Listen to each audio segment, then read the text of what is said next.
¿Alguna vez sentiste que te castigaban por algo que te pasó, no por algo que hiciste? Porque eso fue exactamente lo que me pasó a mí.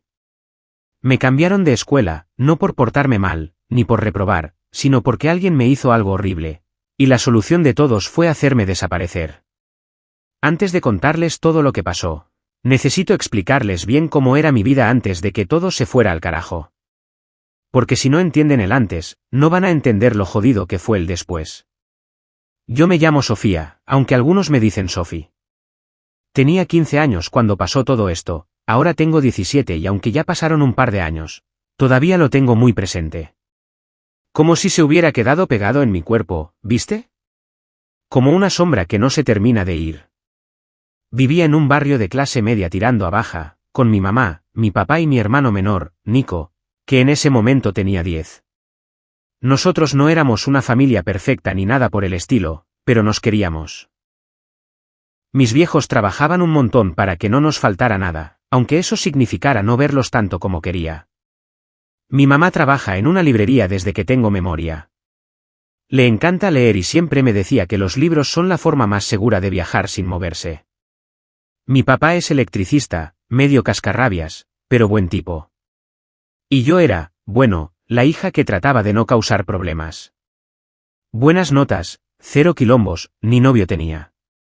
Siempre trataba de portarme bien porque sabía que mis viejos hacían un esfuerzo enorme para que yo pudiera ir a una escuela privada, medio cheta, a la que sinceramente no pertenecía. La escuela era otro mundo. Una secundaria religiosa, con uniformes carísimos, eventos con alfombra roja, salidas a museos carísimos, y compañeras que llegaban en autos que yo solo había visto en revistas. Yo estaba ahí con una beca. No me daba vergüenza decirlo, pero también sabía que no podía mandarme ninguna. Cualquier excusa era buena para sacarte la beca, y yo no quería volver a la escuela pública del barrio. No porque fuera mala, sino porque sentía que si salía de ahí, todo lo que había construido se iba a derrumbar. Así que me esforzaba. Estudiaba, decía gracias y por favor, y sonreía aunque por dentro tuviera ganas de irme a mi casa. En ese colegio tenía un grupo de amigas. Lo pongo entre comillas porque, si soy honesta, nunca me sentí completamente parte. Estaban Julieta, Cami, Flor y Agus. Las 4 se conocían desde jardín. Yo llegué en segundo año, cuando me dieron la beca, así que siempre fui la nueva. Julieta era la típica chica popular, linda, segura, con papás ricos y una cuenta de Instagram que parecía salida de una campaña de moda. Pero tenía algo más, poder. Todo el mundo la escuchaba. Si ella decía que algo estaba bien, todos asentían. Si ella decía que alguien era una pesada o una rara, esa persona automáticamente quedaba aislada. Yo no sé cómo terminé siendo parte de su grupo, pero supongo que al principio fue porque le caí simpática.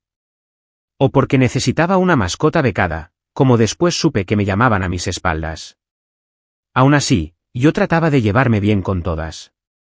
Me reía de sus chistes aunque no me dieran gracia, compartía mis apuntes, las ayudaba con trabajos prácticos.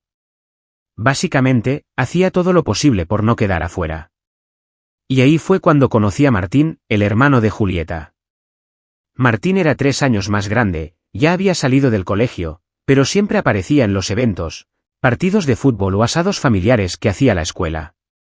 Era de esos pibes que entran a un lugar y se nota. Alto, simpático, con sonrisa de galán y esa seguridad que solo tienen los que saben que jamás van a tener consecuencias por nada. Usaba campera de cuero, tenía barba de 3 días, y manejaba un auto que claramente no se había comprado él. Pero igual, era magnético. La primera vez que hablé con él fue en una fiesta del colegio. Fue una noche rara desde el principio. Julieta me había insistido para que fuera. Yo no tenía muchas ganas porque sabía que esas fiestas no eran mi onda, pero me dijo algo tipo: Dale, Sofi, tenés que soltarte un poco. Siempre estás estudiando. Viví un poco. Y bueno, ahí fui, vestida como pude, con ropa prestada de mi prima. Esa noche empecé a notar cosas que antes no veía. Como que Julieta era buena conmigo cuando estábamos solas, pero en grupo siempre me dejaba en ridículo. Como si disfrutara tenerme cerca solo para usarme de comparación. Y sus amigas no decían nada. A lo sumo, soltaban una risita incómoda y cambiaban de tema. En un momento, Julieta me trajo un vaso y me dijo que era Sprite con un poquito de vodka. Yo no tomaba alcohol casi nunca, pero no quería parecer una nena, así que lo tomé. Después vino otro. Y otro. Y después. Martín. Se acercó con una sonrisa y me dijo. Vos sos Sophie, ¿no? Te vi en las fotos de mi hermana. ¿Qué haces escondida en un rincón? Y yo, medio ida por el alcohol, me reí como una idiota. Él empezó a hablarme, a decir que era linda, que tenía una mirada interesante. ¿Qué significa eso? Que no entendía por qué no hablábamos antes. En ese momento me sentí especial. Como si, por primera vez, alguien me viera de verdad. Claro que ahora sé que no era así. Era un guión que probablemente usaba con todas. Pero en ese momento no lo sabía. Me dejé llevar. Y acá es donde las cosas empiezan a ponerse turbias. Pero eso se los voy a contar más adelante, porque primero necesito que entiendan esto. Después de esa noche, yo ya no era la misma. Algo en mí se rompió. Y lo peor fue que cuando traté de pedir ayuda, todos, me dieron la espalda. Me trataron como si yo fuera la culpable, como si hubiera inventado todo por, no sé, atención. ¿Celos? ¿Envidia? La única persona a la que le conté lo que pasó fue a Clara, que en ese momento era como mi mejor amiga. Ella y yo teníamos otra conexión, más profunda, más real. Y cuando le conté lo que Martín me había hecho, pensé que iba a apoyarme. Pero su reacción fue otra. ¿Estás segura, Sophie?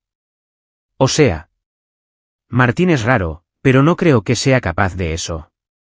Y ahí entendí que nadie me iba a creer. Porque él era Martín, el hermano de Julieta, el chico perfecto. Y yo era la becada, la callada, la invisible. Después de eso, Clara se distanció. Y yo supe que algo había dicho. Porque en cuestión de días, todo el curso empezó a tratarme diferente. Algunos me miraban con lástima, otros con sospecha, otros con bronca. Como si yo hubiera hecho algo imperdonable. Como si el error hubiera sido mío. Nunca lo dijeron directamente, pero una de las chicas dejó caer algo como: hay gente que no sabe manejar la atención masculina y después inventa cosas. Eso me mató. Sentí que no tenía lugar en ningún lado. Ni en mi casa, donde mis viejos no entendían por qué lloraba encerrada en mi cuarto, ni en la escuela, donde todos me evitaban. Y entonces, vino lo peor. Me llamaron de dirección. Me dijeron que habían hablado con mis padres y que por mi bienestar emocional, lo mejor era cambiarme de institución. No sancionaron a Martín. No lo investigaron. No hablaron con él. La solución fue sacarme a mí del mapa. Y eso, amigos, es solo el principio. Después de que me sacaran del colegio, pasé semanas sin poder procesar bien lo que estaba pasando. Imagínate, te cambia la vida en un segundo, y de repente todo lo que creías seguro desaparece. Mi rutina, mis amigas, mis profesores, todo, como si lo hubieran borrado con una goma gigante. Y nadie decía nada. Nadie me llamó para preguntar si estaba bien.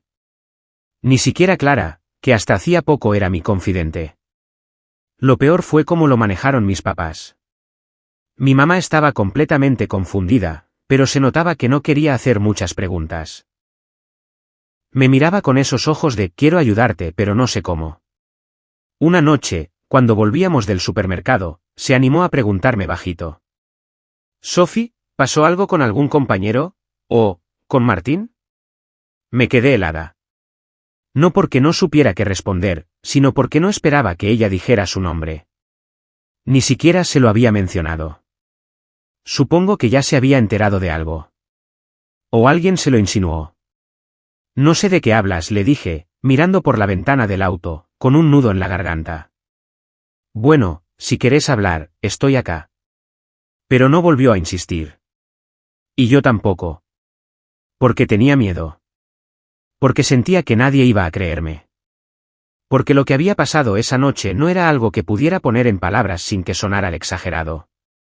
O sin que me dijeran, bueno, pero vos aceptaste el trago, Hugo, te quedaste hablando con él, ¿no? Martín no me había violado, pero se había aprovechado. Me había tocado sin mi consentimiento.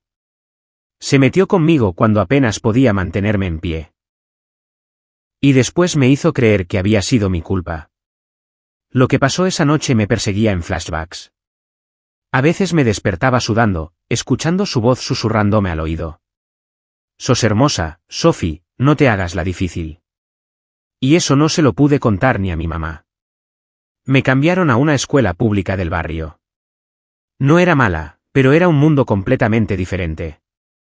Nadie me conocía, lo cual en parte era un alivio, pero también me hacía sentir como si no existiera. No tenía ganas de hablar con nadie. Me sentaba al fondo del aula, escribía en mi cuaderno cosas que no mostraba a nadie, y me escapaba apenas sonaba el timbre. Ahí conocí a Dani, un chico tranquilo, de esos que parecen vivir en su propio planeta. Dibujaba todo el tiempo, y un día se sentó al lado mío y me dijo: «Tu cara es interesante, ¿te puedo dibujar?» Casi me río. Fue tan random que por un segundo olvidé todo lo malo. Le dije que sí, y así empezó nuestra amistad. Dani fue la primera persona en meses que me trató como si yo valiera algo. No como una carga. No como una loca. Como una persona. Un día, sin que yo le contara nada, me dijo algo que me quedó grabado. Vos tenés una tristeza muy callada. Como esas heridas que no sangran pero duelen todo el tiempo. Y ahí supe que, aunque no supiera exactamente lo que me pasaba, él veía mi dolor. No me preguntó, no me presionó. Solo estuvo ahí. Y eso me salvó un poco. Después de unos meses, pensé que todo iba a quedar en el pasado. Que el silencio me iba a proteger. Que si me quedaba callada, nadie más iba a lastimarme. Spoiler, me equivocaba. Un sábado a la tarde, estaba revisando Instagram, mal hábito, lo sé, y vi que alguien había subido una historia mencionándome. Era una chica del colegio anterior, Lourdes, que casi no hablaba conmigo. Cuando abrí la historia, casi se me cae el celular. Era una captura de un grupo de WhatsApp donde una chica, no sé quién, había escrito: «Qué fuerte lo que dicen de la Sophie. Inventar que Martín abusó de ella solo porque no le dio bola. Qué enferma. Con mi nombre. Con una acusación que yo jamás había hecho en voz alta. Se me vino el mundo abajo. ¿Cómo sabían? ¿Quién había hablado? Y lo más importante, ¿por qué estaban diciendo que lo inventé? No sabía qué hacer. Se me nubló la vista. Lloré con bronca, con impotencia. Me temblaban las manos.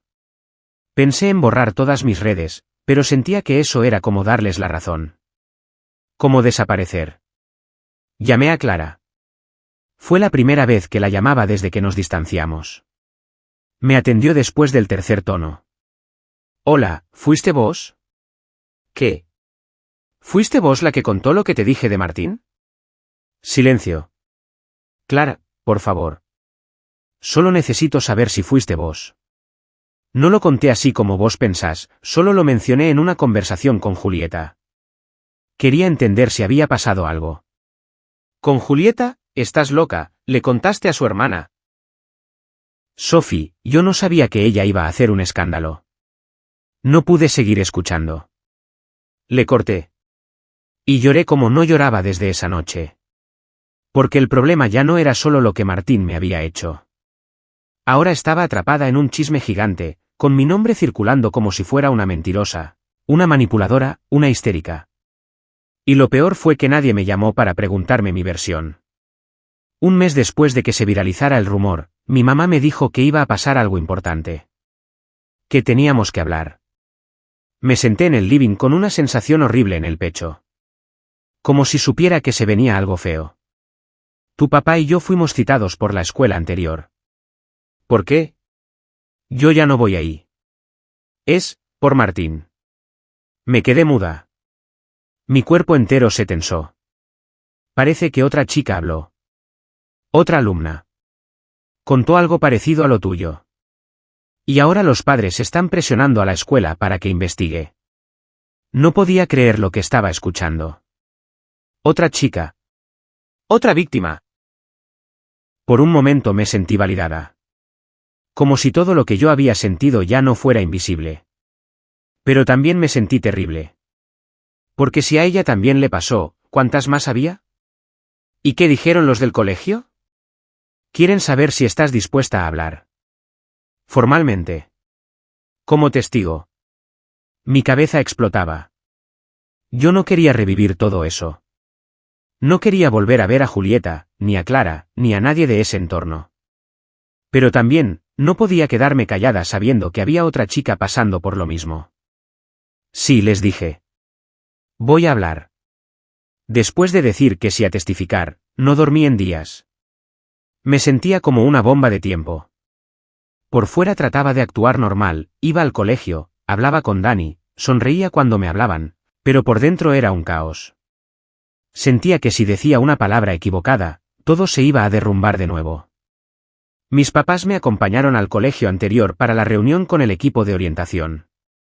Apenas crucé esa puerta, sentí un escalofrío por todo el cuerpo. Era como volver al lugar del crimen. Todo se veía igual, los pasillos, los carteles en las paredes, los lockers. Pero para mí, todo tenía una sombra encima. Como si la escuela entera supiera lo que me habían hecho y hubiese decidido mirar para otro lado. Nos hicieron pasar a una oficina. Estaban la directora, una psicopedagoga que no conocía, y un abogado de la institución. Eso ya me dio mala espina. Todos tenían esa cara de falsa amabilidad, como si quisieran resolver el tema rápido y sin ensuciarse demasiado. Sofía, queremos que sepas que estás en un espacio seguro, me dijo la psicopedagoga, con voz suave. Ajá, murmuré, sin mirarla. Sabemos que fue una decisión difícil, y valoramos tu valentía. Valoran mi valentía, pero me cambiaron de colegio en silencio cuando se enteraron del rumor.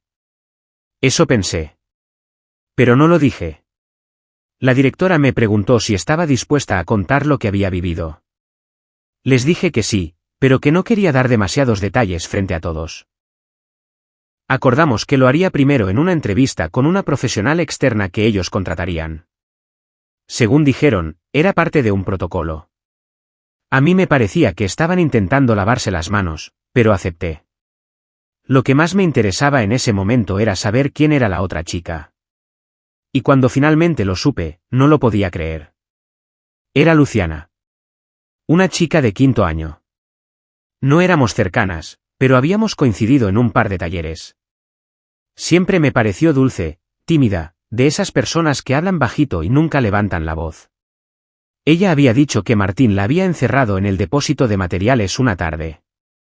Que intentó besarla y que cuando ella lo rechazó, le dijo que iba a hacer que todos pensaran que era una frígida mentirosa.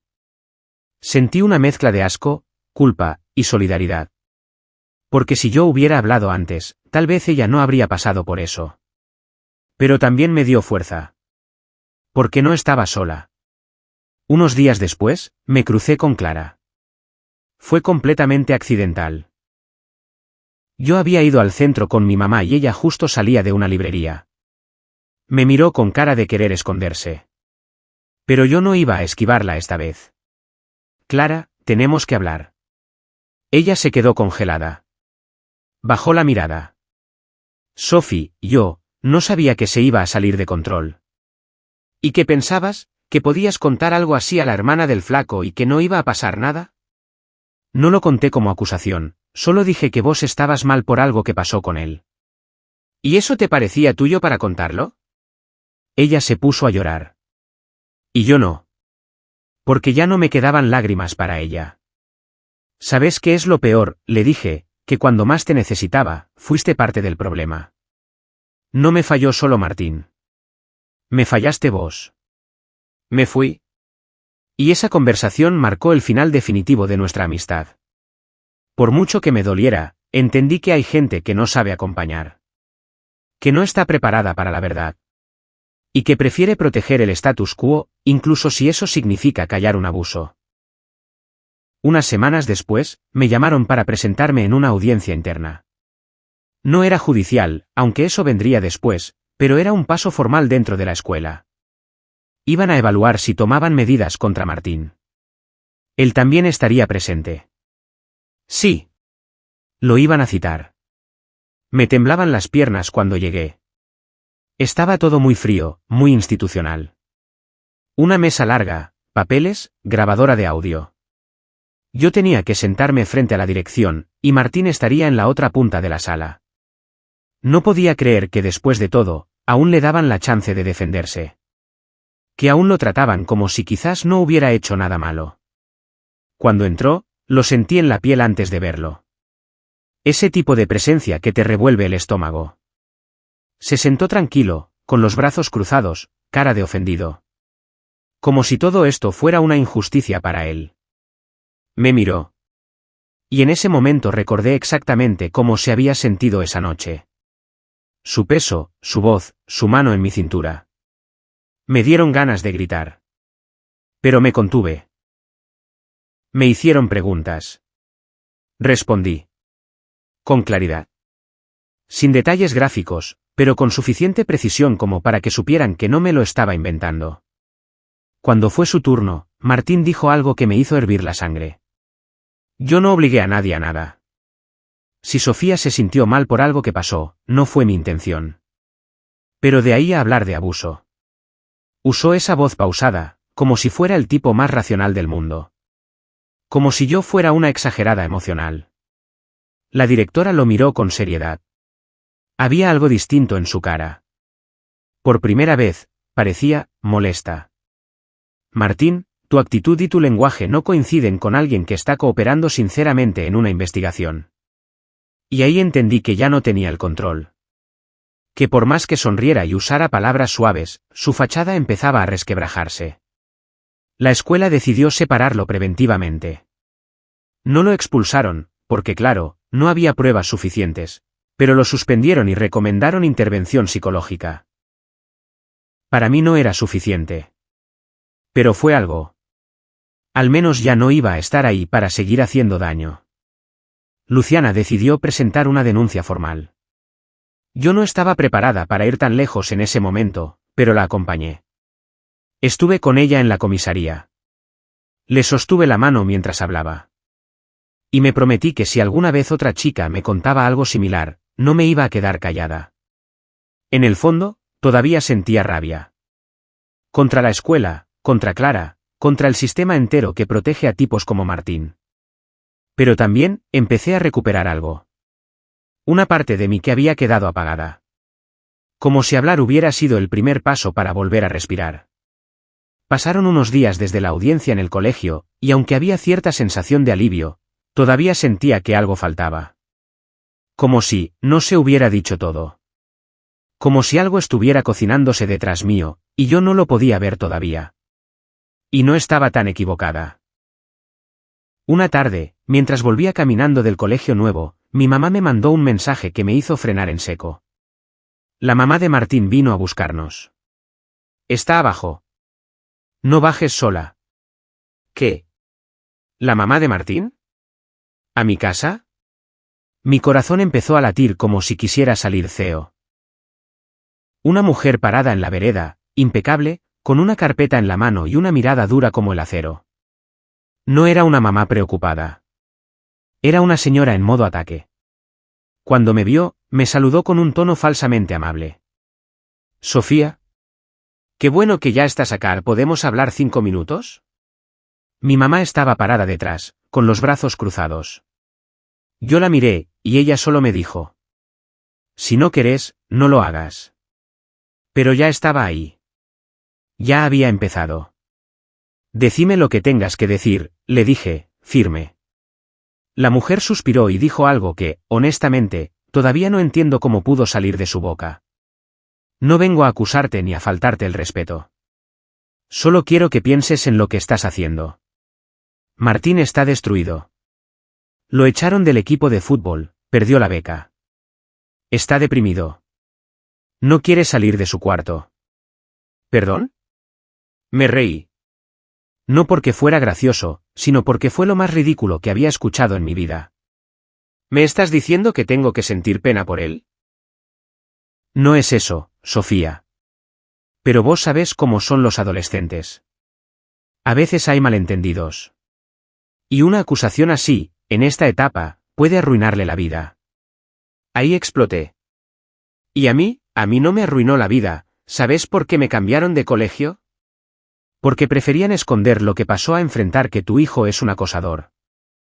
Ella me miró, congelada. Yo no inventé nada. No estoy haciendo esto por venganza. Lo hago porque lo que me pasó me persigue todos los días. Porque no pude dormir durante semanas. Porque me hicieron creer que yo era la culpable. Y ahora vos venís a decirme que piense en él. No dijo nada. Se quedó callada. Mi mamá dio un paso adelante y la miró con una mezcla de furia contenida y dignidad absoluta. Te pido que te vayas. No vuelvas a aparecer por esta casa. Tu hijo necesita ayuda, no silencio. Y si de verdad te importa, busca cómo ayudarlo en lugar de venir a presionar a una chica que fue víctima. La mujer se fue. Y yo, me quebré. Lloré en la cocina durante 20 minutos seguidos. No porque ella me hubiera lastimado, sino porque me di cuenta de algo importante. Nunca iba a recibir justicia de esa gente. Y sin embargo, ya no importaba tanto. Porque ya no me sentía sola. Unos días después, Dani, mi amigo del nuevo colegio, me mandó un mensaje. Hey, ¿sabías que una exprofesora tuya está hablando de vos? Yo pensé que era un chisme más. Pero no. Dani me mandó un vídeo que habían grabado en una charla de género en una universidad local. Una de las oradoras era la profe de literatura del colegio anterior, una mujer joven, muy copada, que siempre hablaba de feminismo con sus alumnas. En un momento del vídeo, ella dice: hace unos meses, una de mis exalumnas fue expulsada del sistema porque se animó a contar una verdad incómoda. Nadie la defendió. Muchos callaron. Pero esa chica tuvo más valentía que todo el equipo directivo junto. Y gracias a ella, otra chica se animó a hablar. Me largué a llorar de nuevo. Pero esta vez fue distinto. Lloré de orgullo. De alivio. Porque alguien había dicho en voz alta lo que yo no podía. Porque mi historia no había quedado enterrada. Porque tal vez, no era solo mi historia. En una de las últimas semanas del año, me llegó un mail que me dejó muda. La institución donde estaba Martín había decidido no renovarle la beca para el año siguiente. No fue una expulsión pública, pero fue un cierre. Una manera sutil, y cobarde, de sacarlo del sistema sin reconocer su responsabilidad. Luciana y yo fuimos invitadas a una charla de prevención con estudiantes nuevos. No usamos nuestros nombres. Hablamos como invitadas anónimas. Pero fue poderoso. Mirar a esos chicos y chicas a los ojos y decir: si te pasa algo, habla. No te calles. No estás sola. Las semanas pasaban y yo pensaba que ya había visto lo peor. Que lo de la audiencia, lo de la mamá de Martín, lo de la profe hablando de mí en una charla, ya era suficiente. Pero no. Porque a veces, cuando el sistema no quiere hacerse cargo, la verdad encuentra su propio camino para salir. Y eso fue exactamente lo que pasó. Todo explotó por un correo electrónico anónimo. Una mañana, en el grupo de WhatsApp de exalumnos del colegio anterior, alguien compartió un link a una carpeta de Google Drive. Lo mandaron así, sin contexto, solo con el mensaje: lean esto. Ya no podemos seguir callando. Yo no formaba parte del grupo, pero me enteré por Luciana. Me llamó con la voz temblando y me dijo: ¿vos viste lo que publicaron? No sé quién fue, pero está todo. Todo. Abrí el link. La carpeta tenía un documento titulado Testimonios Colegio San Gabriel, 2018-2025. Eran más de 30 páginas. Testimonios anónimos. Algunos muy detallados, otros breves, pero todos reales. Relatos de chicas que habían vivido acoso, toqueteos casuales, comentarios sexuales de parte de alumnos varones, y también de profesores, situaciones encubiertas por la dirección, amenazas, silencios. Y ahí, en medio del documento, estaban nuestras historias. La mía. La de Luciana. Y otras 3 chicas que yo no conocía, pero que contaban cosas parecidas sobre Martín. Mismo patrón, encuentros casuales, presión emocional, manipulación, miedo, vergüenza, silencio. Me quedé paralizada. Por un momento no supe si sentirme expuesta o validada. Era todo tan real, tan brutal, tan dolorosamente honesto. Pero lo más impactante fue lo que pasó después. El documento empezó a circular por redes sociales. Primero en cuentas feministas locales, después en Twitter, luego en grupos de padres. La noticia se volvió viral en la ciudad. La dirección del colegio no pudo frenarlo. No esta vez. En menos de una semana, los medios locales empezaron a hablar del tema.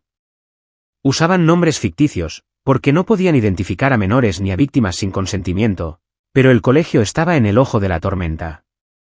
Y ahí pasó lo que nadie vio venir. Una exalumna que ahora era periodista decidió investigar el tema a fondo. Consiguió testimonios, entrevistó a exprofesores, a madres, incluso a personal administrativo. Y publicó un artículo que desarmó la fachada perfecta del Colegio San Gabriel. Lo tituló La cultura del silencio, lo que el colegio quiso tapar durante años. Ese artículo fue como dinamita. A partir de ahí, se inició una investigación formal. No por lo nuestro solamente, sino por una suma de casos que el colegio había encubierto durante al menos 10 años. Abusos, negligencia, falta de protocolos. Todo salió a la luz. Y aunque eso no borraba lo que habíamos vivido, por primera vez, la institución estaba obligada a rendir cuentas. Días después de la publicación, la directora del colegio, la misma que me escuchó en la audiencia, la que me pidió cooperación, renunció. Según trascendió, fue por motivos personales. Claro. Claro que sí. También se filtró que Martín no había sido aceptado en ningún colegio privado de la zona. Al parecer, el rumor ya estaba en todas partes. Algunos padres incluso habían amenazado con sacar a sus hijos si lo aceptaban en sus instituciones. Y aunque una parte de mí pensaba, eso no es justicia real, otra parte, sí, lo admito, sintió algo parecido al alivio. No porque le deseara sufrimiento, sino porque por fin alguien estaba enfrentando consecuencias. Porque por una vez, la narrativa no la controlaban ellos. Una mañana, recibí un mensaje privado por Instagram. Era de una cuenta sin foto de perfil. Pensé que era spam, pero abrí el mensaje igual. Sofía. No sé si esto sirve de algo, pero necesitaba hacerlo. Yo fui novia de Martín durante 6 meses. Y me hizo cosas que no supe nombrar hasta que leí tu testimonio. Gracias por hablar. Me ayudaste a ver que no estaba loca. Te creo. Me puse a llorar ahí mismo. Porque sí. Había sido duro. Había sido injusto. Y todavía dolía. Pero todo ese caos, todo ese miedo, había servido para romper un patrón. Para darle nombre al silencio. Para que otras no se sintieran tan solas como me sentí yo al principio. Al final del año, me invitaron a un panel de jóvenes para hablar sobre violencia simbólica en espacios educativos. Fue una charla pequeña, en una biblioteca barrial, pero fui. Dije mi nombre. Conté mi historia. No como víctima, sino como sobreviviente. Como alguien que no se quedó callada. Y cuando terminé, una chica del público me abrazó llorando. Tenía 15 años. Y me dijo al oído. Gracias. A mí también me pasó. Hoy me animé a contarlo. A veces me despierto y pienso que todo esto pasó hace 1000 años. Otras veces, siento que fue ayer. Me gustaría decirte que todo se resolvió de forma perfecta, que cada persona que me hizo daño recibió exactamente lo que merecía, y que yo salí de esto como una heroína triunfante, pero no. La verdad es más compleja. Hay días buenos, y hay días que todavía se sienten raros. Pero sí te puedo decir esto, ya no me siento sola. Y eso, para mí, lo cambia todo. Al principio, mi familia no sabía muy bien cómo acompañarme. Mi mamá hizo todo lo que pudo, pero estaba tan perdida como yo. A veces tenía miedo de decir algo que me hiciera sentir peor. Se notaba. Pero cuando las cosas se volvieron públicas, cuando los testimonios salieron, cuando el colegio empezó a recibir denuncias, mi familia se puso firme. Mi mamá se volvió una especie de leona. Fue a hablar con otras madres, se metió en foros, se educó en temas de violencia y acoso. Incluso me pidió perdón. Un día estábamos lavando los platos en silencio, y me dijo: perdón por no haber visto antes lo que te pasaba. Perdón por haber aceptado que te cambiaran de colegio como si el problema fueras vos. Y lloramos juntas. Pero fue un llanto sanador. Fue como si, finalmente, me estuviera creyendo desde un lugar profundo, de madre. Con mi papá fue más difícil. Le costó más. Pero un día, me dio un abrazo largo y me dijo: estoy orgulloso de vos. No sé si yo hubiera tenido el valor que tuviste vos a tu edad. Eso, fue todo lo que necesitaba. Mi nuevo colegio no fue perfecto, pero fue mucho mejor. No todos sabían mi historia. Algunos la sabían por rumores, otros no tenían idea. Pero lo que marcó la diferencia fue que yo llegué distinta. No como una chica nueva que buscaba adaptarse, sino como alguien que ya no tenía miedo de poner límites. Ahí conocí a Dani, que se convirtió en uno de mis grandes apoyos.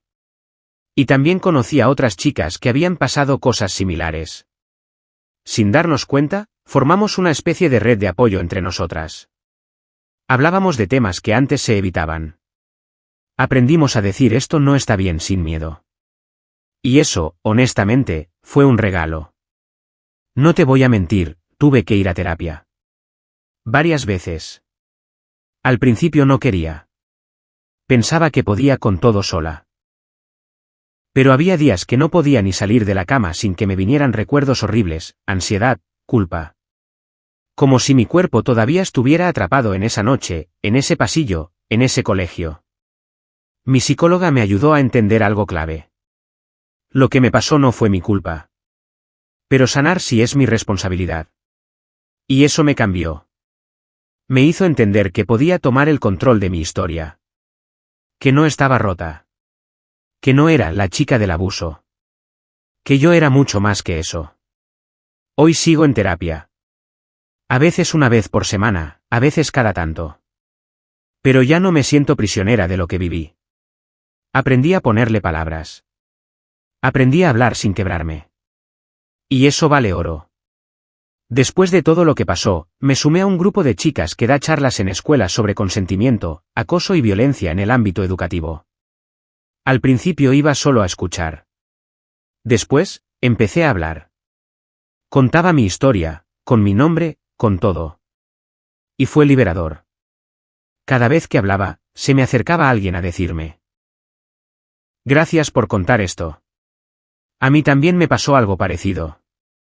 Y me di cuenta de que hay muchas más Sofías de las que imaginamos. Muchas que todavía tienen miedo, muchas que piensan que nadie las va a creer, muchas que no saben cómo empezar. Por eso sigo hablando. Porque si una sola persona se siente menos sola después de escucharme, ya valió la pena. No lo volví a ver. Su familia se mudó a otra ciudad. No sé si lo mandaron a otro colegio, si terminó en casa, si recibió algún tipo de ayuda. Sé que, por un tiempo, estuvo bastante aislado. Y te soy honesta, no pienso en él mucho. Durante un tiempo, me obsesionaba saber qué pasaba con él. Quería justicia, quería consecuencias. Pero hoy, ya no es el centro de mi historia. Yo lo saqué de mi centro. Mi historia no se trata de él. Se trata de lo que hice yo con lo que él intentó destruir. Hoy tengo 19. Empecé la universidad. Estoy estudiando trabajo social. ¿Coincidencia? No lo creo. Quiero ayudar a otras personas que pasan por situaciones como la mía. Quiero estar del otro lado, con las herramientas que me faltaron a mí. Quiero que nadie tenga que vivir lo que yo viví en silencio. A veces la gente me dice: no sé cómo hiciste para salir de todo eso. Y yo les digo la verdad, no salí sola. Salí con ayuda, con rabia, con dolor, con amigas, con terapia, con familia, con gente que sí se animó a hablar. Pero sobre todo, salí porque decidí no quedarme callada más. Y si vos estás leyendo esto y pasaste por algo parecido, te juro que hablar puede cambiarlo todo. No tenés que cargar con eso sola. Gracias por acompañarme hasta acá. Si te quedaste leyendo, gracias por escuchar con el corazón abierto. Si querés compartir tu historia, o simplemente necesitas que alguien te diga te creo, este espacio es para eso.